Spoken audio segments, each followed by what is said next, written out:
Firstly, can you give us your team news for the weekend? Yeah, I have bad news around that. So Wednesday in the training was a duel. Player fell on corner on his knee, and yeah, he hurt his knee bad. So he tried to continue, but couldn't. So we made a scan, and we see he has a tear in his medial ligament, so he will be out for the rest of the season. What, I mean, how big a blow is that, firstly? That's of course a blow. He played 48 games this season, so he's been important, played a lot of good games. He's one of the leaders in the team also, and he took that role really well.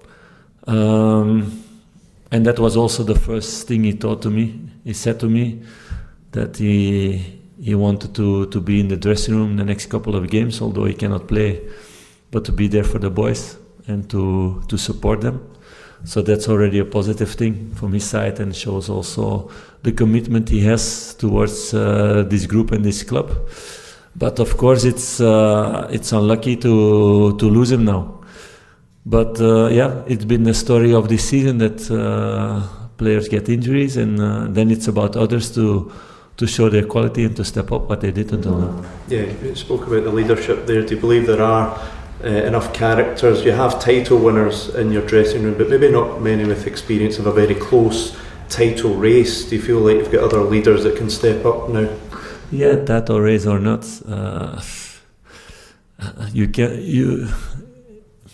we have enough leaders, I'm sure of that, to be clear about that. But you become also leader by getting experiences, by getting things like now. And it's true that not many were in a title race before, but maybe other players were a lot, like I had in the past with some players, and there were no leaders because of that. Because they were in a title race before 5 times, but there were other players who took leadership. So, no, I think we have enough of those in the group. And I feel a lot of hunger in the team also to keep on chasing what we've been doing almost all year. One moment we were shortly above, but the rest we've been chasing, because it's been from October, it was 7 or 8 points. So we're still the team who took most points in all that period, and we will keep on focusing on ourselves and trying to get these 3 points every time. What is, of course, a challenge in these playoffs? I call it playoffs. You guys call it, yeah, same. Top 6 games or whatever. It's about the best teams playing against each other, so there's more chance of losing points. Kilmarnock has a good track record, so they won this season 3 Old Firms, 2 against Celtic, 1 against Rangers. I had the luck that we won the 2 games, not only luck, but because we did the right things in that game. And they played 1 draw also against Celtic, so every game will be tight. We saw it in St Mirren, we saw it in Dundee. It was not a big difference. We both took the points. I think if you look at the stats, that we were further to get 3 points than Celtic was in the 2 games. So it will be like this every game until the end. That's the nice thing about playing with the best teams against each other, and all respect also to all the teams who are in the top 6. They deserve to be there also, and they showed the last couple of months.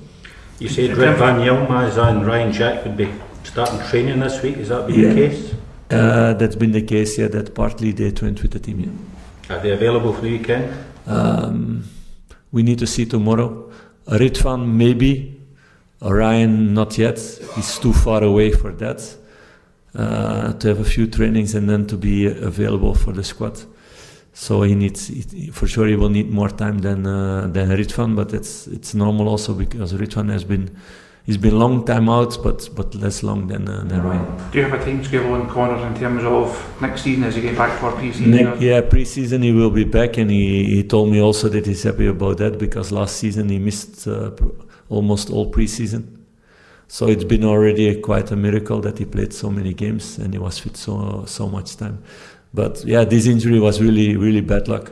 In a duel, falling down with two players and somebody falling on your knee, it can happen always in that way. So that's really bad luck. There have been reports this week about Borna Barisic potentially signing a deal in Turkey. Is there anything you can say? There have been reports for months about a lot of players and a lot of things. So as long as nothing is official and I see the right things in the training and in the dressing room, players are selectable.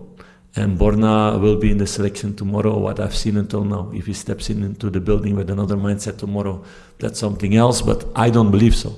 I see somebody who's serving this club already a long time and who's really hungry for more titles and more trophies.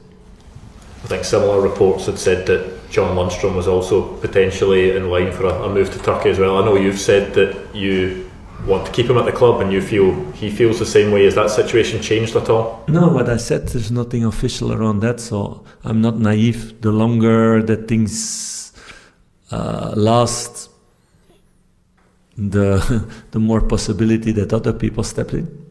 But for the moment, apparently water is too deep between two sides. But I see Lunny every day in the same way than he was 2 months ago, 3 months ago, or 5 months ago. So he's fighting for the club and he's not busy with that. All these players are busy with winning trophies and doing the right things together. Otherwise they would not be in the selection. Philippe, as the games run down and the points margin is still 3, you just still have to keep the belief that you can overtake Celtic? Of course. Of course. As long as mathematically possible, of course it's possible. And there are much bigger surprises happened in the past, not only in title races, but in all kinds of games. You can be 3 points behind the last 5 minutes of the last game, and it can change. So we need to focus on one thing, and that's for ourselves to take as many points as possible. That's the thing that you need to do. That's the only thing that you control. So we're going to focus on that. Abdallah Sima, timescale for his return? No, not yet. Abda is out now, individual. And I hope to see him back before the end of the season. No time scale yet. Rabbi Matondo? Same thing for him. Oscar Cortes and Danilo, both of them, it will not be possible this season anymore. Well, just to take you back to Connor, just how influential can he be still, even though he's not part of the squad and he won't be playing, but how influential can he be and his experience be in and around the dressing room? No, it's still an important thing. It's the same as with the staff, it's the same with me. We cannot be on the pitch to give the decisive ball or to score the goal or to make the tackle, but you can say the right things. You can help people in their motivation, in their calmness, in their whatever they need at that moment. And he's part of this group. And I think it's also a good sign that somebody wants to be there for the team. I think it's a very good signal also. Stuart Kettlewell, the Motherwell manager, said yesterday that Scottish football would be better off without VAR. What's your opinion on VAR? Do you think the game would be better off without it? Do you support it? No, totally not. I totally don't agree with that. So I think last week or this week there was the report about VAR. If you see the moments that VAR made a mistake, that Rangers was most involved, were most mistakes against us this season, but that doesn't change my idea. Totally not. Totally not. I think there will always be a grey zone in decision making. There will always be some subjectivity, but because of VAR, there are less mistakes made than in the past. Nobody can deny that. But okay, of course, in moments it kills your excitement that you score a goal and you need to wait. But I prefer that than to have 3, 5, 10 more bad decisions during a season. So I want as much as possible an honest game and the right decisions. Will it be perfect? Will never be, because it will be decided by human beings who need to make a decision. And then also, not only that some rules are, they're not totally objective. And it's impossible also to make everything totally objective. But for example, the handball rule, I think it's something to discuss. That's another thing. But I think VR made the game more honest. So I will never be against it. Although we had the least advantage or the most disadvantage out of it this season, clearly. But still, my decision stays the same about that. And I think everybody needs to see it that way. You don't want to come anymore. I think if you stop with VR, then after a few months, everybody would say, the referee missed that. How is that possible? And with VR, they would have seen it, and then it was clearly a goal or a red card or whatever. So then you have the opposite side again. No, I'm totally pro VR, but I think it's important to keep on working on it. Like we need to work with the players on making things better, to make better protocols, to make it more clear towards managers, towards players, towards fans also, what is the decision making, why, all those things. And then more people will be pro VR, I think. You must have been pleased to see James Tavernier, Jack Butler nominated for the Player of the Year award and Oscar Gosling for the Young Player. For sure, because they were booed off the pitch 6 months ago. A few times. The club was not at the right place, so it's also proof that there has been a good evolution made in the club.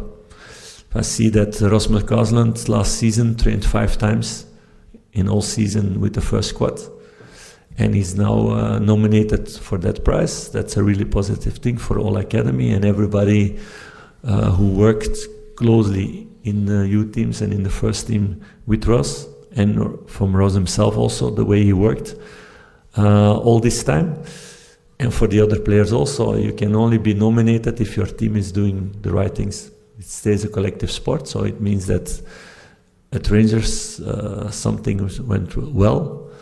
Not everything yet, we know, we're working hard on that to make it better and better and better and to make it more consistent. I think it's been quite consistent. Pity of this 1 week where we lost points that we didn't have to lose, but now it's about looking forward. When you're in the midst of a title race and the teams are playing on different days, are you the type of manager that watches the game and keeps up to date with the score, or do you go away and distract yourself? Depends what the program is at that moment. Do I have work to do, other things to do? That's mostly the case. Does my wife want something to do?